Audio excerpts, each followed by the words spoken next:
In our last exploration, we entered the Kalpana Chatushka, where Ayurveda reveals the sacred art of Shodhana, deep purification through oleation, fomentation, and therapies like Vamana and Virachana, restoring the body to balance like a temple cleansed for the divine. From there, the Roga Chatushka mapped the vast battlefield of diseases, those of the head, heart, tissues, swelling, multi-dosha disorders, and the great single-dosha illnesses, teaching that true healing begins with clear recognition of the enemy. Finally, the Yojana Chatushka offered the physician's war map, methods like fasting, nourishment, oleation, and blood purification, showing that treatment is a strategy, not a single act, balancing reduction with building, force with gentleness, always in harmony with the patient's nature. In today's video, the seventh and last Chatushka, Anapana Chatushka, the tetrad of food and drink, is the jewel of the Sutra Sthana, reminding the healer that nourishment is the first medicine and the table is the first pharmacy. Here, the sages weave together the story of life's beginning, the rise of disease, and the eternal role of food in sustaining health and restoring balance. It opens with the Yajna Purushya Adhyaya, which looks back to the very dawn of human existence and the origins of illness itself. It names 155 agriya, the best of their kind, whether in the form of medicines, foods, cleansing procedures, or other vital resources, each holding a place of honor in the preservation of life and the care of the sick. The path continues into the Atrayabhadra Kapiya Adhyaya, a treasury of Ayurvedic pharmacology. Here, the language of healing is spoken in the terms of rasa, taste, virya, potency, vipaka, the transformation of food or medicine after digestion, jatharagni, and prabhava, its unique, inexplicable action. Yet the sages also sound a clear warning. Beware the viruddha ahara, the incompatible combinations of food that are silent poison.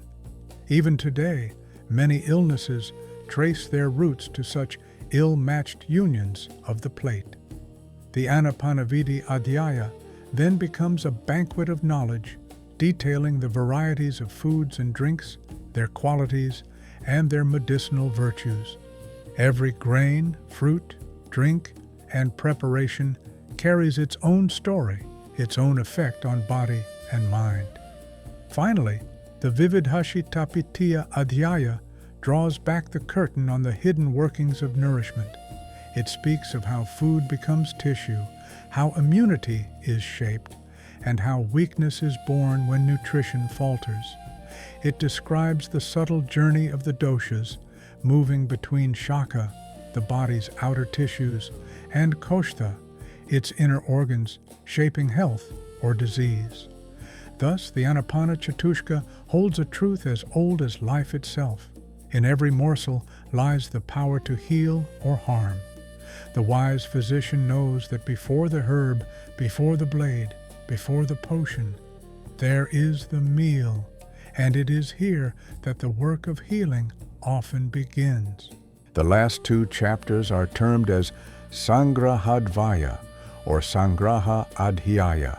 The chapters of gathering stand as the final summoning of all wisdom before the Sutra Sthana closes. Like a master's concluding words to his pupil, these two chapters weave together the scattered threads of knowledge into a single, shining garland, ensuring that the healer departs with both clarity and reverence for his art. The journey begins with the Dasha Pranayataneya Adhyaya, which reveals the 10 sacred seats of prana, the vital life force within the human body. These are not mere organs or points, but sanctuaries where life itself dwells. The physician is reminded of his highest calling, to be a pranabhisara vaidya, a protector of life, one who tends the flame rather than snuffing it out. In contrast stands the cautionary figure of the Rogabisara Vaidya, the false healer whose ignorance or carelessness hastens suffering and death. The text makes it clear, skill without wisdom is a danger greater than any disease. The closing Arthadashma Hamulya Adhyaya gathers together teachings as varied as the chambers of the heart. It speaks of Artha, the Hridaya, the heart, not merely as an organ, but as the throne of life. From it flow 10 great channels carrying the currents of existence. It defines Ayu, life itself, as the union of body, mind, soul, and senses, and unfolds its 4 distinct types. It reminds the physician of the purpose of Ayurveda, not only to cure disease, but to preserve life, promote longevity, and guide one toward harmony in body, mind, and spirit. And it whispers of the method of study, urging the seeker to approach Ayurveda not as mere science, but as a lifelong discipline rooted in humility and devotion.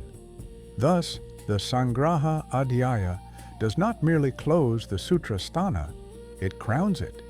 It leaves the healer standing at the threshold of his lifelong journey, armed with knowledge, guided by purpose, and bound by the sacred vow to protect and cherish the flame of life in every being he serves.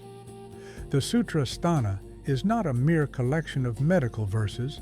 It is a tapestry, each chapter a bead of wisdom strung with care upon the thread of tradition. The name of every chapter carries its own quiet significance. Some are named for the heart of their teaching, others for the first idea that opens the chapter, and still others for the very first word that greets the reader.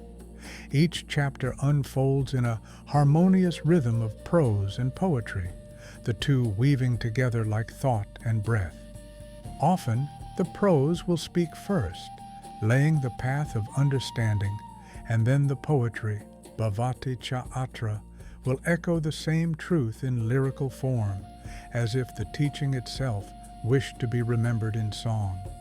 Every chapter closes with a jewel of verse, the Tatra Shloka, a distilled essence of all that came before, ensuring that the wisdom lingers in the heart long after the scroll is rolled away.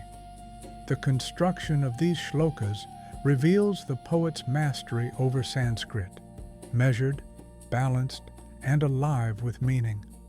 The style shifts with the moment, sometimes a dialogue between the venerable sage Atreya and his earnest disciple Agnivesha, sometimes a council of wise sages in discussion.